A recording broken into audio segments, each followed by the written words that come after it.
you need to keep your job, but you also need to recover from burnout, this is the video for you.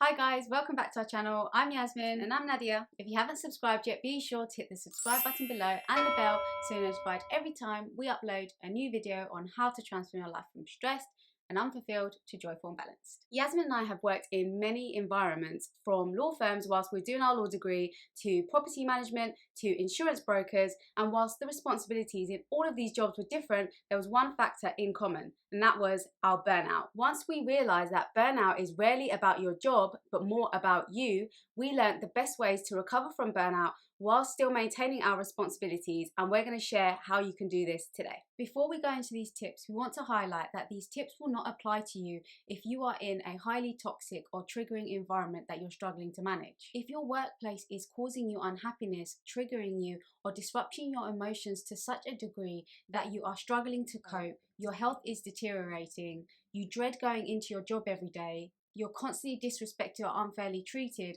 or being in the presence of certain people and their behaviours is causing these responses, all of these tips may not apply to you. And to recover from burnout, your best option may just be to resign from your position and find a company to work for whose values are aligned to yours and who prioritize employee well-being. These tips will only really apply if you're not in a hugely toxic environment. Our first tip is to build rock-solid boundaries. If you are burnt out, depleted, and overwhelmed, consider that each time you say yes to someone, you say no to yourself. Our society makes us believe that we should be selfless, and the more selfless we are, the better people we are. And some people may need this advice, but if you're here, that's probably not you. People that are burnt out are usually people pleasers, so they're often putting other people's needs ahead of their own because they were programmed at a young age to believe that this is the way to be loved, accepted, and approved of. If you want to recover and stay out of burnout, this needs to change. You cannot serve others, your friends, your family, and the world if you do not serve yourself first. Start to focus on you and what makes you feel happier and better. Say no if you don't want to do something. Learn to accept yourself and be honest about how you feel without the need for others to agree or accept you. At your job, you can make others aware of how you're feeling and that you've got a lot on your plate, so you can give yourself room and space to start to say no. Better boundaries are not only going to stop you from feeling drained by doing things that you don't want to do, but it's also going to give you space so you can fully start to recover from your burnout. Our next tip is to book time off immediately or for the near future. If you are burnt out, then the first thing you want to establish is how and when you can take time off to prioritize your recovery and rest.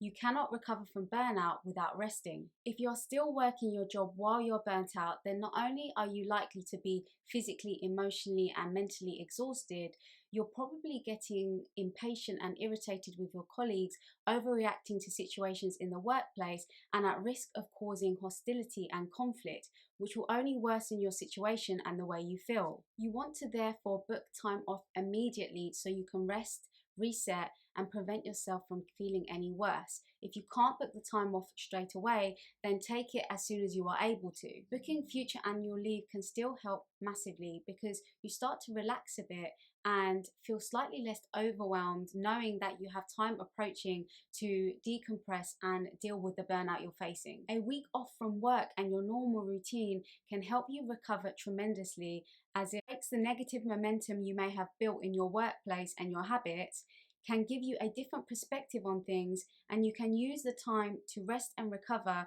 prioritize yourself, and also reflect and establish some new rules for when you return to work to help you manage your burnout. Whether it's deciding to set some stronger boundaries or deciding not to work beyond working hours, this time off can not only help you rest, but also take a new approach to the way you're working when you return to work. Our next tip is to revisit the basics. If your body is under stress, you will be stressed. Review the basics. Are you eating well? If the food you are eating is not nutritious, this can cause you to develop deficiencies, which will leave you feeling tired and not functioning optimally. So before you eat something, consider whether the food you're about to eat is supporting your burnout recovery or making you feel worse. Are you hydrated? You are mostly water, so make sure you're staying hydrated. Are you moving your body? Exercise often. This will not only make you more resilient to stress, but it also completes the stress cycle.